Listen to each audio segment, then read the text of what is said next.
What's up, wrestling world? I'm Andy Perez with 411mania.com, and thank you once again for joining us back right here at Dissecting Dynamite. And what a show! I mean, do you guys see Brian Cage just toss Darby Allin through the table from the ring like that?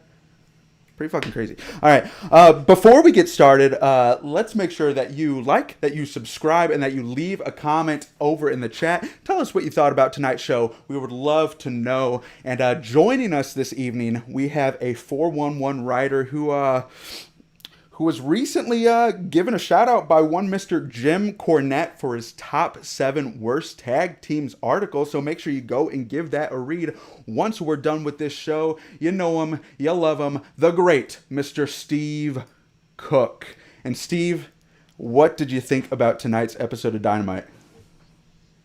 Oh gosh, it was quite the episode of Dynamite. Before we talk about that, though, I have to mention that I'm very glad that Jim Cornette read that particular article that I did, that particular top 7, instead of some of the other top 7s I've done over the years about teams like the Young Bucks and folks like that. So that's fortunate. Yeah, I'm not sure if Jim would be quite as interested in your thoughts on AEW Dynamite tonight, but if he's out there watching, if he became a lifelong fan of you, hello Jim, we're so glad to have you. But Steve, so much happened tonight. We had a TNT title match. We had the elite in action, but not the elite that we're used to, and of course we had Eddie Kingston versus Pac, which kicked off the show tonight.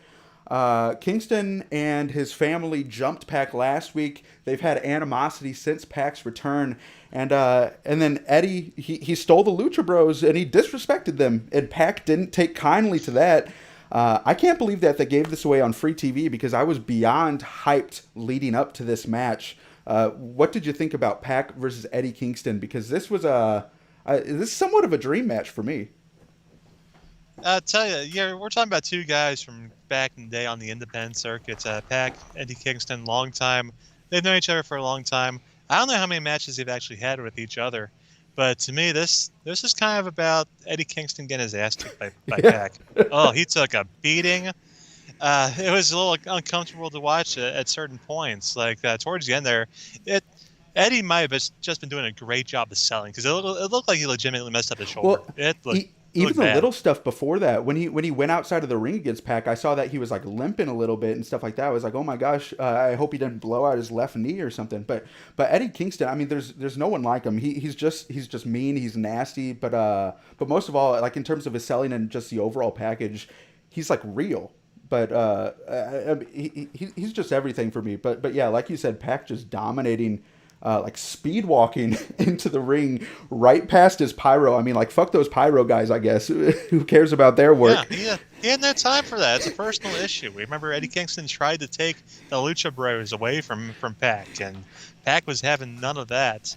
And he was out to prove a point tonight because you remember back towards the beginning of AEW where Pac was usually in the title picture. Mm-hmm.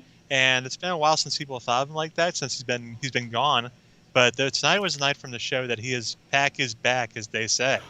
And he definitely proved a point. Eddie Kingston taking a hell of an ass whipping. God bless him. You know what? It's amazing that people can still boo him because he's just as talented as playing an asshole. Exactly. Well, and my big question here is just where does Eddie Kingston go from here? Because he's had a series of pretty high profile losses as of late, starting with the whole Moxley situation leading up to now.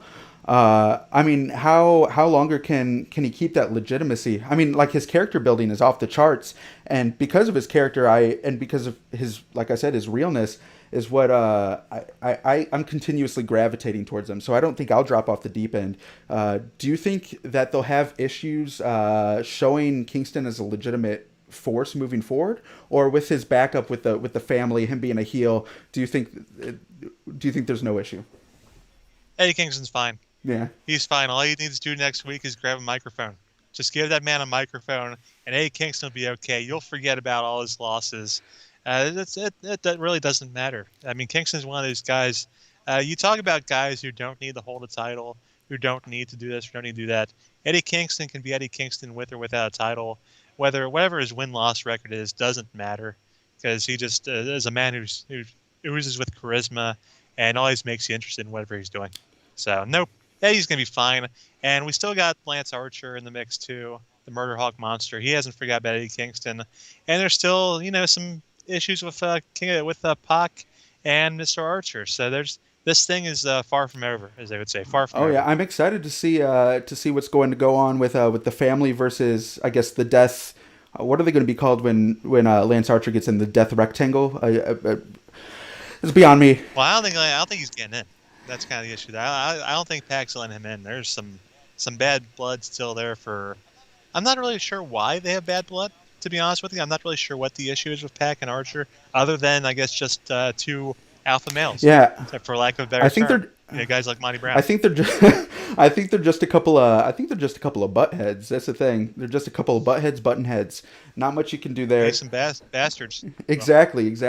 That's you, the master marketer, making sure that you're coining Pac's terms.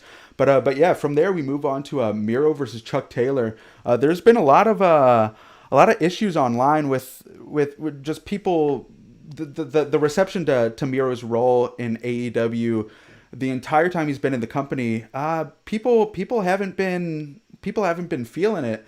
What's your take on the way that this best friend story has progressed, and what about now that Miro has a butler in Mr. Chuck Taylor? And you guys watching at home, why don't you let us know, what do you think of the change from young boy to butler, and which term do you think's better? Let us know in the chat, guys. Like I told you earlier, I don't like the change. I mean, young boy is a popular wrestling term that goes way back, way back in the old days in New Japan, when you had the young boys helping out their senpais, if you will. Mm-hmm. And butler, for God's sakes, who has a butler anymore? Nobody does. Who has a butler now? Anybody out there? You got a butler, Andy? I wish I had. Ashish, maybe. He might have a butler. I wish I had a butler. I had to make my own frozen pizza earlier, and I was kind of miffed about it. But yeah.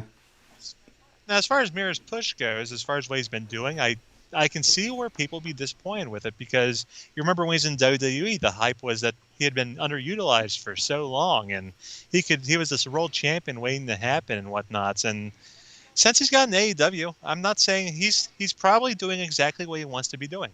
He's perfectly happy doing what he's doing, and no signs of discontent there. I just think the fans probably expected something a little bit more. They expect them to go right to the top of the card and crush everybody, which hasn't quite happened. But, maybe he's playing the long game. Maybe we'll see that somewhere down the road.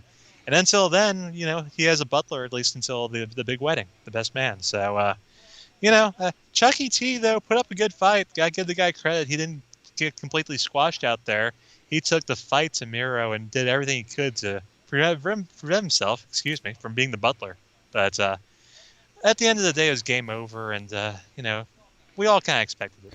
Yeah, I mean, it remains to be seen what's going to happen with the Miro storyline. Like you said, I think we all have to wait until the wedding at the beach bash, or what's the name of it? They're not allowed to call it Bash at the Beach, are they? Or wrestling copyrights are so out there. I should have looked that up. Before we went on the air. But something with a beach, some kind of beach blast. I mean, they're not allowed to take those names anymore. I think they took care of that with the Cody Rhodes lawsuit or whatever that deal was. Now Cody can be Cody Rhodes. They can't take in the old names. Yeah. Oh, we have a little contention in the chat. It looks like TGV. I'm not sure if I've seen you in the chat before. If you're a new viewer, we are so glad to have you. TGV is saying at best around a 6 out of 10. The show lacked, pardon the pun, impact. Instead of Moxley taking out the Elite, it should have been Rich Swann. Beach break. Thank you, TGV. Ooh. There we go. The show did have some impact, though. There was some impact. Not enough impact, but there's a little bit of impact. Yeah, exactly. But he's saying that he thinks, or he or she thinks that Rich Swann and Motor City Machine Guns should have come out for the save, or should have come out for the attack on Omega and the Good Brothers. I get you. Yeah. I get you. I get what you're saying. Yeah, I would have enjoyed that myself. Most definitely. So I get what you're saying. And that would be proper follow up to what we saw on Impact last night as well. But yeah, for all the close that show. Yeah, maybe not much continuity when it comes to the flow of that storyline, but who knows? With We'll come back to the Inner Circle's New Year's resolutions. Right now, while we're on the Elite situation, why don't we go ahead and break that down? Because we had Don Callis kind of throwing away Omega's entrance ideas, kind of planting seeds for maybe the Invisible Hand becoming a bit too controlling, and then we found out exactly why. Because after Kenny Omega's entrance, it's not the Young Bucks that come out to complete the Elite. It's the Good Brothers. It's Doc Gallows and Carl Anderson. A bit of the switcheroo. We saw some distaste on the Young Bucks' face, on Tony Khan's face. And we have commentary asking, someone's being screwed over here, but who? Who's being screwed over? And it didn't look like Kenny Omega was in on the gig. Obviously, he went along with it because Don Callis is right-hand man. But what's your take on this, and how do you see the storyline progressing, especially into the Impact pay-per-view coming up here, because who knows what's going to happen? There's so many variables at play with this storyline. That's what's making it so exciting right now. Well, if you ask me, the Young Bucks didn't get screwed over because the Young Bucks got the night off. They didn't have to go out there and wrestle those guys. So from my standpoint, they came out the winners here. And to be honest with you, it was a pretty solid little six-man match there. I was impressed with Danny Limelight, that kid. He took quite a beating, wasn't he? Took some great bumps. I was impressed with him. I've seen some of his stuff in AEW Dark. That kid, he's got some potential. And, of course, I'm a big Brian Pillman Jr. fan, being from the Cincinnati area. Griff Garrison, the Ivy League MVP. So they got to shine a little bit. It wasn't just a complete squash for Omega and the Good Brothers. I don't know if that means anything heading to Saturday. We shall see. But good showing for those guys. As far as where they're going with the Elites and the Good Brothers and all that, that's a whole situation that's up in the air. Maybe we see the Young Bucks appear on Saturday at the Hard to Kill show. Maybe we don't. Maybe it just kind of plays out at a later date. These are all things that are kind of percolating a little under the surface. Maybe some under the surface tension. And Tony Khan, of course, knows what's going on here. Tony Khan knows that these Good Brothers and this Don Callis guy are up to no good. So he's above it all. Tony's a smart guy. Most definitely. They're bubbling up to the surface. And then, of course, after Omega and the Good Brothers get the win with the Magic Killer, to TGV's disappointment, we had Moxley come out for the attack rather than Motor City Machine Guns and Rich Swann. And as tough as Moxley is, I mean, he's got to be a little bit stupid. Get in the ring against those three guys? Well, that's always been Moxley's MO ever since the start of his career, quite frankly. He's always been a guy, he doesn't care what the odds are. He doesn't care how many people are on his side. Even when he's with the Shield, like the Shield would go up against 5-6 guys. They didn't care. That was all what that's what he's been about for his whole life. As it turned out, Moxley ended up getting some help anyway, whether he asked for it or not, because we know that Penta and Ray Phoenix have not forgotten what happened to them last week, and they were looking for revenge. And that might be something developing too. And how is Pat going to feel with the Lucha Bros kind of joining forces with John Moxley? We know how Pat gets jealous of people trying to steal his guys. See, but here's the thing. Pac, he got attacked by he got attacked last week by the family in the situation there. I think he understands that when these types of stakes are at play, you just got to go out and throw some hands. And that's exactly what Pentagon and Phoenix did. They actually threw some feet, came in there and kicked the heck out of the Young Bucks when the Young Bucks came in to try to intervene. And then we had... Well, that wasn't smart. The Young Bucks, that wasn't very smart on their part either. I was surprised Moxley didn't go off on them. Exactly. And then we had a bit of a pull apart as we saw Kenny Omega kind of slip out of the heels entrance there again.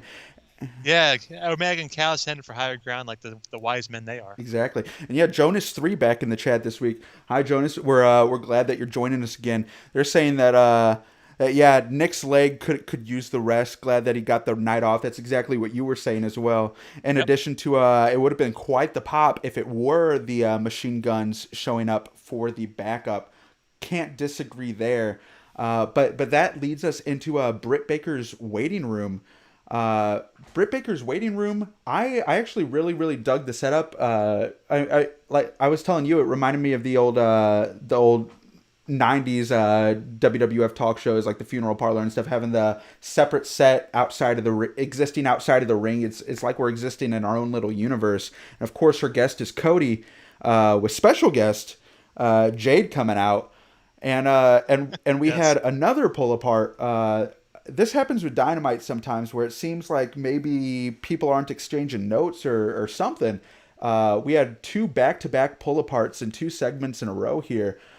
Something Cody's talked about in a recent interview, and yet Cody was still kind of involved in something that he knows is a problem. Yeah, So I don't so know. interesting. I mean, the pacing I felt for this show was really really nice. It kept the pacing up and it didn't have many lag areas for me personally, but this was just a hiccup for me seeing this. And also, I didn't really understand where what the subject, what the focus of the promo was, because after the pull apart, we had the I don't think they knew either, quite yeah, we had frankly. the video on screen of Thunder Rosa and Britt Baker, and then Thunder Rosa giving a promo announcing their match at Anonymous Beach Show, where in the comments we see Beach Break, we see Beach Blast, we see I think Beach Break is right. yeah, I think Break. yeah, I think Break.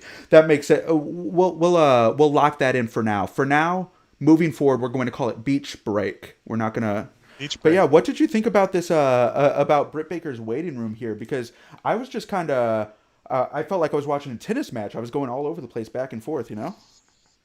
There's a lot of stuff going on there. A lot to unpack, as they say. And like I point out, the whole Jade feud with Cody it's been kind of a mess from the start.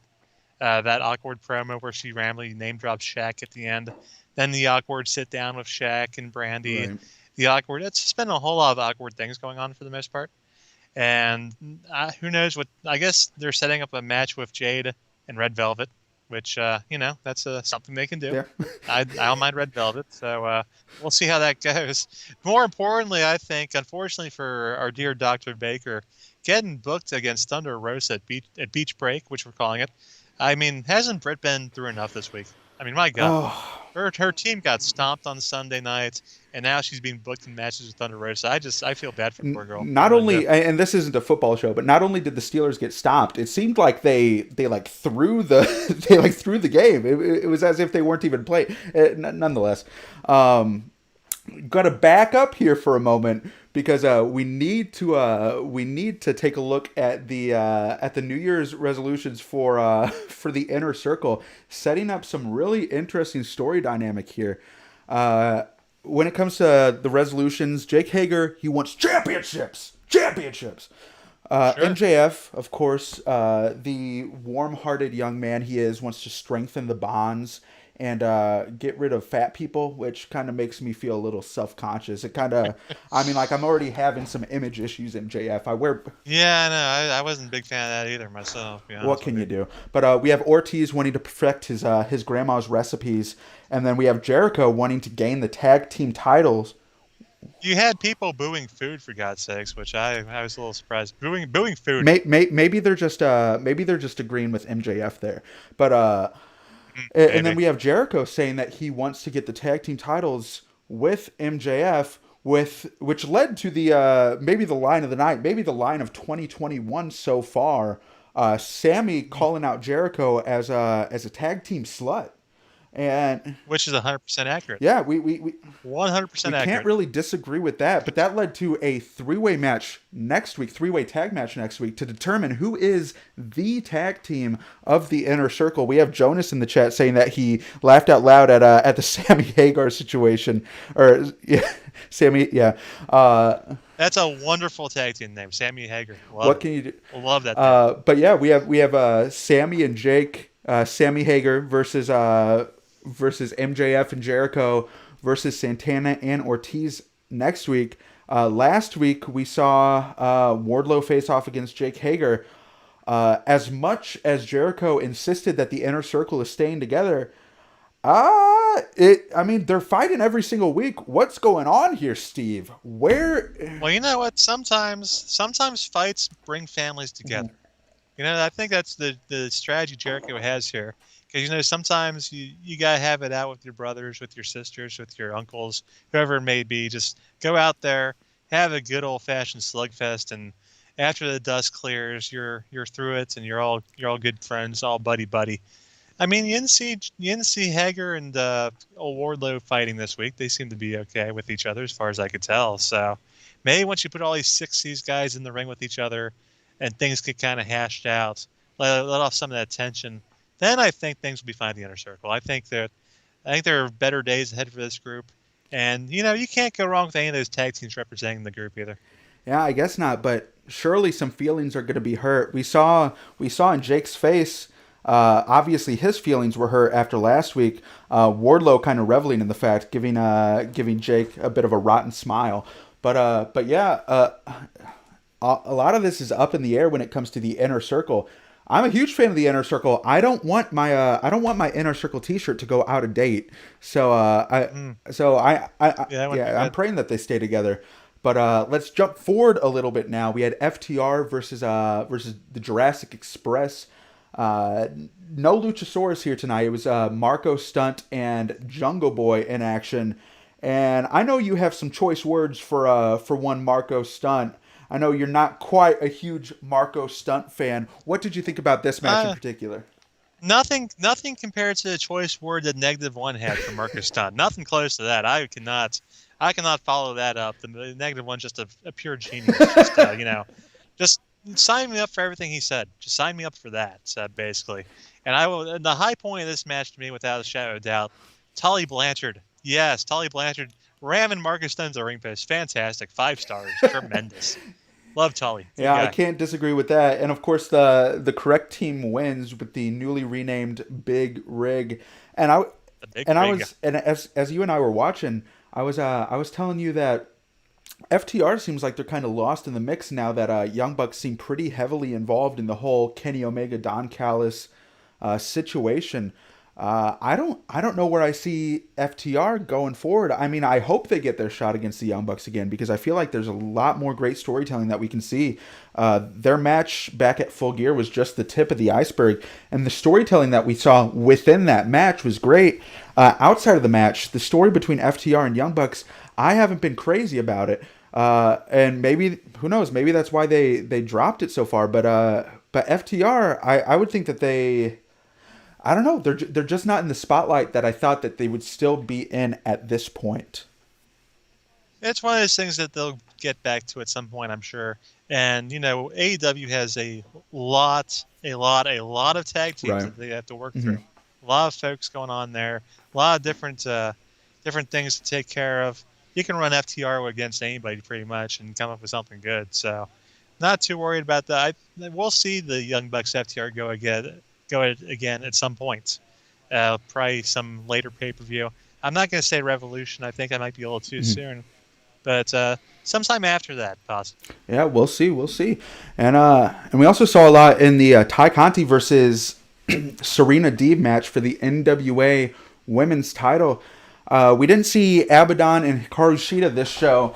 Hikaru Shida is probably having some heart palpitations after the last few weeks. But yeah, we have Ty Conti here putting on what I thought was a pretty good showing. I'm a big fan. I really like some of the in-ring stuff that she does, and I'm ready for her to become a full-blown member of the Dark Order. I don't know about you.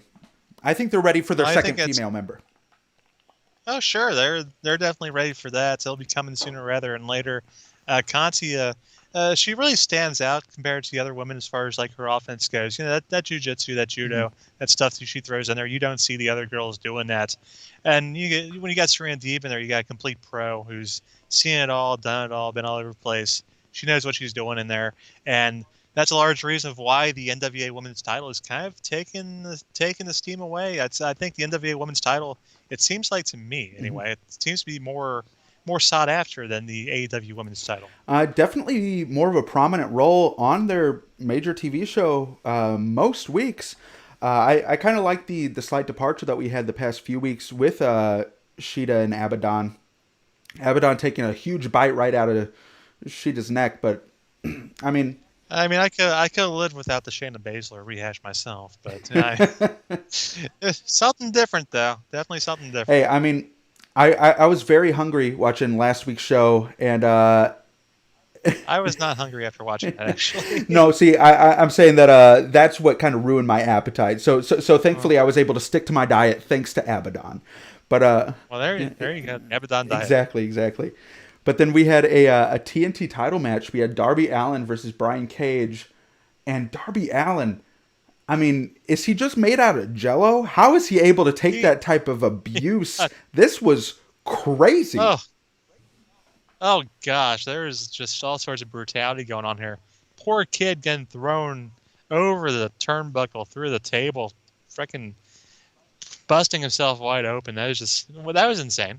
Getting a Let's power see. bomb to the Dude getting outside. power bombed onto the Yeah. ramp. That was insane. Uh, Cage walking around with the guy in the vertical suplex and finally toss him in the ring. That was insane. Brian not Cage only just had a walking around with the guy, catching him from a yeah. suicide dive in the vertical suplex position. Oh my gosh! But we saw.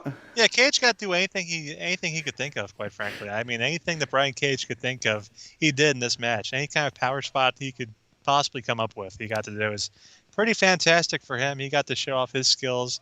Darby getting shown off his skills of being a crazy SOB that will take a beating unlike any other and still come through at the end of the day, find a way to win and remain your TNT champion. Good effort from both guys. Lots of just, oh man, Darby had to be feeling that the next day. I'll tell you that much. He had to be feeling that the next day. Oh my gosh, I couldn't agree more. But yeah, like you said, Darby coming out on top, just barely squeaking out the victory, and then Sting coming out when Darby's threatened once more. Sting actually getting some physical action, hitting Ricky Starks with that baseball bat. Gosh, yeah. So quite an exciting end to Dynamite. And let's have an exciting end for Dissecting Dynamite too. We don't have too much time left. We're going over a little bit, but let's go ahead and let's revisit our wrestlers of the week. We had a lot of people in action tonight. A lot of great bouts. A lot of great wrestlers in action in general. Who would you say is your wrestler of the week tonight? Well, the guy that stood out to me, I mean, we were just talking about it, quite frankly, and as impressive as Brian Cage was doing everything that he did, Darby Allin just taking a beating. I mean, you gotta give it to that kid. I don't like the longevity of his career. I'm not sure how long he's gonna last doing all this stuff, but hey, you never know. It's fun to watch, so I gotta give it to Darby. Good stuff. Took the words right out of my mouth, but if I had to come up with a number two, I'd say Danny Limelight was a very good showing for him. Maybe not, maybe not the prominent role that Darby was in or that a lot of people were in tonight, but still really, really showing off what he can do. We have Wannabe Trout Fishers back in the chat this week. Hello, Wannabe Trout Fishers. Thanks for joining us again. And he's agreeing that Darby was his guy this week. But yeah, we know who our wrestlers of the week was, but what was the best moment of the week? What was the highlight? What was your Dynamite Diamond of the week? Well, it's easy to say Darby getting powerbombed through this or getting thrown through that. So I'm just going to go completely off the board. I'm going to go with Sammy Guevara calling Jericho a tag team slut. That won it for me. Like I said, like you said, line of 2021. That was just tremendous. I loved it. I can't disagree much with that, but I kind of want to throw a curveball here. My moment of the week, probably, there was a moment in Eddie Kingston versus Pac where Eddie Kingston's seated on top of the turnbuckle, and Pac gives him a nice kick, and Eddie has the most perfect face that I've ever seen. Looks straight into the hard cam. Hard cam catches it, and for some reason, it just made me break down in laughter. Probably my favorite wrestling moment of 2021 so far that has nothing to do with Wrestle Kingdom. So yeah, Eddie Kingston with that look on the turnbuckle just made my heart warm. You know, it's amazing how good Eddie Kingston is at stuff like that. Even though, I mean, he's done some TV wrestling, sure. He did Impact, he did NWA. But, it seems like anytime somebody goes in WWE, they have to learn how to work the hard cam and all that. Eddie already knows how to do that. He's a master. Exactly. We have Jadu Magic in the chat this week saying, please review AEW Dark every week, at least the main things. And if you want to see the AEW Dark review, right over on 411mania.com, Mr. Blake Lovell every week giving his thoughts on AEW Dark. If you want to see a video review on that, who knows, maybe we can get that in the future. That remains to be seen, but we'll see what we can do. Nonetheless, with every good, there is, of course, bad in the other hand. Unfortunately, we have to look at what the dud of the week was. What was your least favorite part of tonight's show? And you guys watching at home, drop a mess in the chat. What just didn't work for you guys? And I have a prediction of what it might be. We'll see. Well, I'm gonna go with, even though as much as I like the Dr. Britt Baker waiting room, I think it's a good gimmick. I think it's a nice little piece of business. I wasn't really a fan of the Cody and Jade Cargill conversation there. It didn't really do it for me. And leading to the Red Velvet reveal, and the second pull apart brawl in about 5 minutes, that didn't really hit home for me this week. Yeah, unfortunately, it didn't land for me either. And we have Jonas in the chat agreeing with us. But next week we have a lot to look forward to. We won't be here dissecting Dynamite next week. I'm sure a lot of people won't be watching the 20th. Lots of stuff going on. Lots. Oh gosh, they could do anything they want to next week. It will not matter. But there will be a match featuring Hangman Page with the Dark Order. Yes, we got to mention that. Exactly. John Silver, national treasure in that promo as usual. Oh, he's the best. Before we depart, I want to ask you, that major question, because we glossed over that. We didn't quite cover it. Do you think Hangman Page is going to be the new dark horse for the Dark Order, or is he going to break Mr. Johnny Hungy's heart? What do you think? He needs to be in. I think he needs to be in Dark Order, because they could really use like a top singles kind of guy, and I think Hangman Page could use something a little extra to get him up to that next level where he's where he can beat Kenny Omega.